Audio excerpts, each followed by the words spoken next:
Let me show you 5 ways to use index cards for productivity with examples. So follow along. Number 1, write things to apply today in your own words. So from your book learning, from your video learning, you're going to take the notes and then you're going to rewrite it as an action plan on how you're going to use what you learned.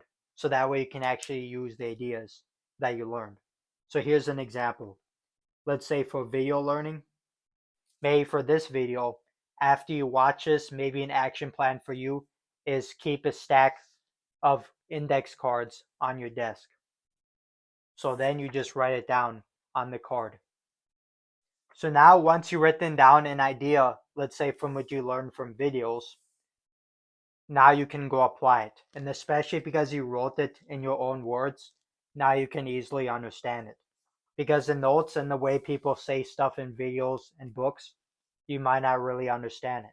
But once you rewrite it in your own words as an action plan, then it's a lot easier to use what you learn to improve your life. And you can do the same thing with books. So you can either just say for books or the book title. And then again, it's the same idea with the videos. Write one lesson to apply today. So that way you're not just watching videos, you're not just reading books, but you're also using the ideas that you learned from self-improvement content to actually improve your life or to solve problems.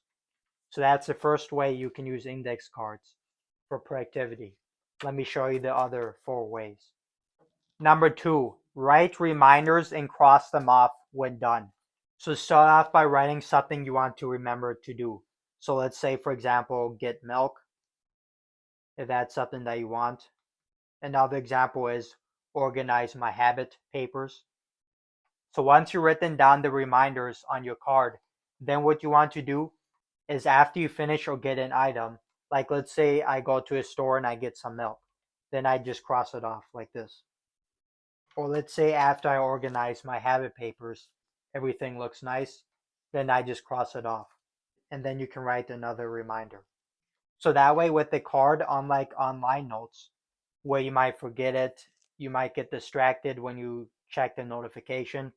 But with these index cards, there's no distraction. And you just keep it very simple. Write the reminder and then cross it off when you're done. And think of this like a mini video game. You give yourself an objective or a task, and then you just simply exit off when you're done. And I'd recommend keep this on your desk. And if it's very important reminders, then make sure you write it down, but also have a notification like on your calendar on your phone so that way you don't forget it. But with just regular reminders, that's not too important.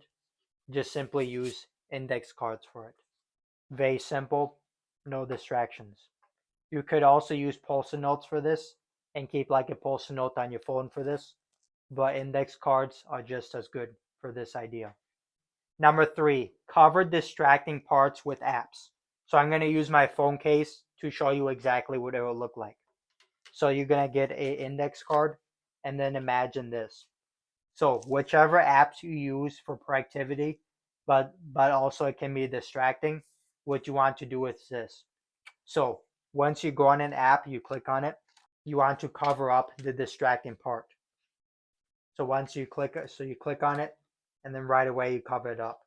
And that way, like let's say imagine this part over here is a distracting part.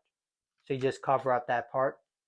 And then let's say down here is the buttons that you need to use for whatever habit you're trying to do. You can just click on it. And then once the distracting part is gone, then you can just remove the index card. You see how good that is? So that way you're covering up distracting parts of apps, but you can still use the apps for specific things. So whichever apps that you think are distracting but you still want to use for productivity, this is going to be very helpful for you. And you can do the same idea with a laptop or a computer. Just get like a big piece of paper and then cover it up, the distracting part, just like you would with the phone apps. And then once you go past the distracting part, remove the paper. This might sound a bit funny, but give it a try and see how it works for you. Let me know in the comments below if this idea actually helped you stop the distractions. Number 4, write down your distraction and procrastination reasons. So imagine this. Let's say, for example, you do habit number 6. And let's say for this habit, you give yourself, let's say, 10 minutes to do the habit. So you set a 10-minute timer. And then once you're ready to do habit number 6, you just start the timer. And then watch this. Let's say while you're doing habit number 6, for some reason you get distracted. So once you get distracted, you just simply pause the timer like that. And then what you want to do is you want to write down on the card the distraction reason. So like let's say I name this distraction reasons, and then you write down the reason. So let's say I got hungry. So I write that down. And then what you do is you write the distraction reason why you stopped, and then you write down a potential solution. So like maybe let's say eat lunch before starting my main habits. And then you keep going.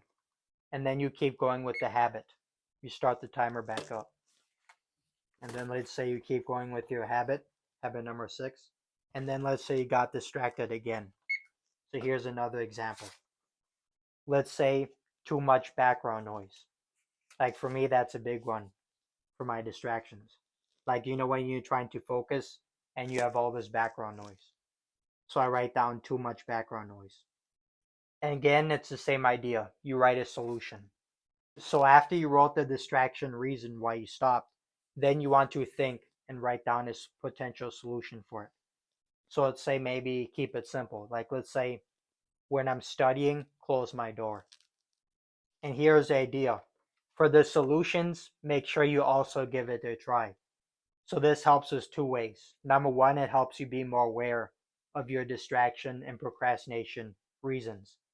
So like let's say, okay, I got hungry in the middle of the habit, or too much background noise. So now that I'm extremely aware of exactly why I procrastinate on my habits, now the solutions, instead of just thinking about it, you also want to try the solutions. So when you're studying, actually try closing your door and see if it helped you. And if it helped you, keep doing it. And if it didn't help you for some reason, then you don't need to do it. But try the solutions. That's the idea. So a card to write down your procrastination and distraction reasons. For awareness and to think of solutions. And then number 5, use index cards to help you read faster. So I'm going to give you an example of what this will be like. So you get a card, and then for this example, for this book, let's just see the backside of this book. So what you do is like imagine this is a page in the book. So you get your card, and instead of just reading with your finger or without nothing, like let's say you just read it like this, the international bestseller, see it slow. And instead just using your finger, you could do that. But I think the best way to do this is to use an index card to read faster. So all you do is this. You put on the book like this, and then you trace it while you're reading it out loud, just like that. And you can control your reading speed. So if you want, you can read faster. Just simply move the card faster and read out loud or in your head faster. Or you could read slower. Like, look, just go more slower with your hand. Nice and simple. So this idea can help you read faster, or it can even help you read slower. So choose the reading speed that is best for you. So those are the 5 ways that you can use index cards for productivity. Try one of these 5 ideas today and let me know in the comments below your results. Did this help you or did this not help you? I want more feedback on my videos. And make sure to subscribe because I'm trying to get to 1,000 subscribers. I appreciate all the support.